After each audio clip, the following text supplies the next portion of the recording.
Bem, pessoal, vamos à aula agora de como calcular, qual o prazo ideal para você calcular o beta de um ativo. A gente veio falando aqui nas aulas anteriores sobre a análise de fundamentos, sobre os cálculos do beta, como a gente vai fazer esse cálculo ali.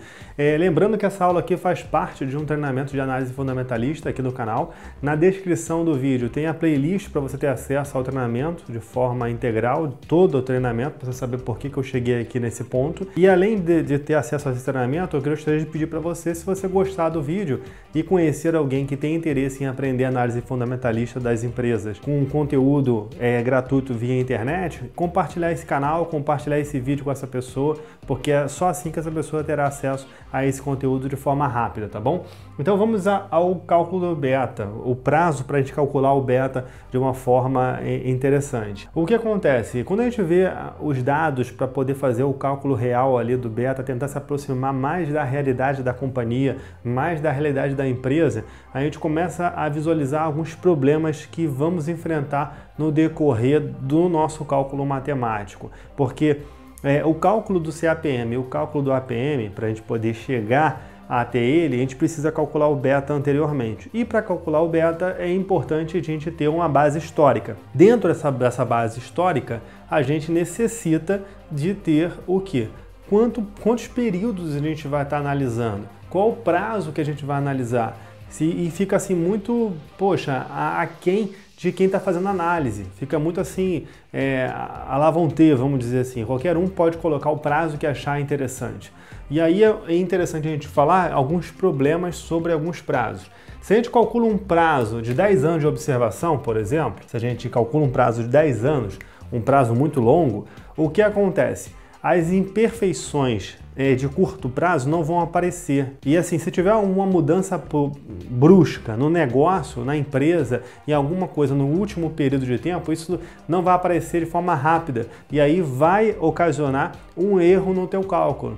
E aí a gente fala assim, pô, e agora? Então eu não posso botar 10 anos, não posso botar um período muito longo.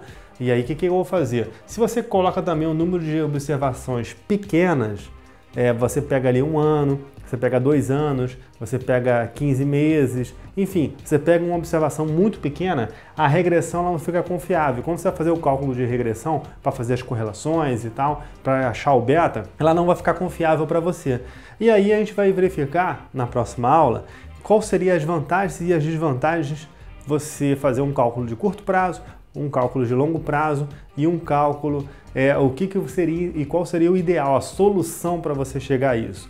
Por que eu deixei para a próxima aula a gente estar falando isso? Porque eu tenho que ir pontuando de forma devagar para você entender o que é cada um. Se a gente botar assim, 10 anos de prazo, imagina que é uma empresa do setor de telecomunicações, por exemplo. O setor de telecomunicações, quando eu comecei a operar no mercado de renda variável, lá em 2003, a gente já tinha a Telemar, que era a Telemar 5, depois passou para a TNLP 4 e agora virou Oi.